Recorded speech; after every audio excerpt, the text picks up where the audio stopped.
এই প্রশাসককে বলতে চাই, নুন আপনার আছে, আয়োডিনটা ভারতের। আমি শুধু একটা উদাহরণ দিলাম।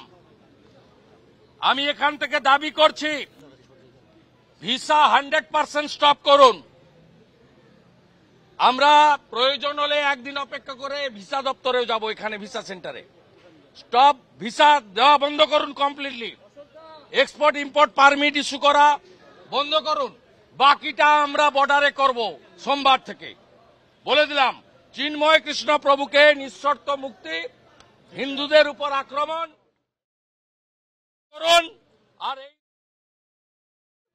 যাদের আপনারা ওখানে তত্ত্বাবধায়ক সরকারে বসিয়েছেন,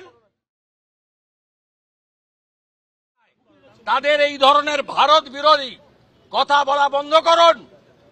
আর চিকিৎসা নেওয়ার জন্য করাচি আর লাহোরে যান, এখানে আসবেন না। পরিষ্কার বলে দিতে চাই আমরা।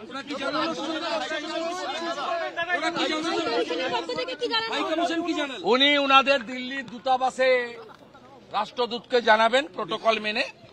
আমরা কালকে মেল পাঠিয়েছিলাম, সেই মেল উনারা এক্সটার্নাল অ্যাফেয়ার্স মিনিস্ট্রি ঢাকা বাংলাদেশের অনুমোদন নিয়ে আমাদের অ্যালাউ করেছেন 1+7। ঠিক একইভাবে আমাদের যে অ্যাগ্রিভনেস উনারা রেকর্ড করেছেন, আমাদের বক্তব্য রেকর্ড করেছেন, আমাদের সাজেশন নিয়েছেন এবং উনারা একই প্রোটোকলের ভিত্তিতে উনারা উনাদের দেশের সরকারকে উনারা জানাবেন। এর বাইরে ডেপুটি হাই কমিশনারের করারও কিছু নেই। উনি কমপ্লিটলি জানাবেন, জানালে যেভাবে আমাদের অ্যালাউ করেছেন নিশ্চয়ই ওনারা আমাদের কথা শুনতে চান। ডক্টর মোহাম্মদ ইউনুস তার আত্মীয়তা এখানে আমাদের বর্ধমানে আছে, নিশ্চিতভাবে তার অনুমোদন ছিল। তারা এপারের বাঙালি হিন্দুরা সনাতনীরা কি বলতে চায় সেটা শুনতে চেয়েছেন, আমরা শুনিয়েছি। আমরা আমাদের কাজ করব।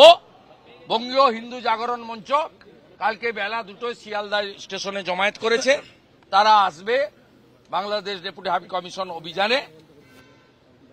আমরা এটা রাজনৈতিক কর্মসূচি নয়, সবাই সনাতনীকে বলবো আপনাদের এই কর্মসূচিতে যোগদান করার জন্য।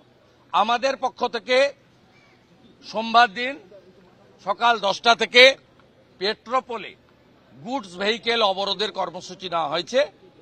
আমরা সেখানে আমি নিজে অংশগ্রহণ করব, সেখানে সবাই অংশগ্রহণ করবেন। আমরা প্যাসেঞ্জার ভেহিকেল এবং অন্যান্য যে ভেহিকেল আছে তাদের কোনো অসুবিধা করব না।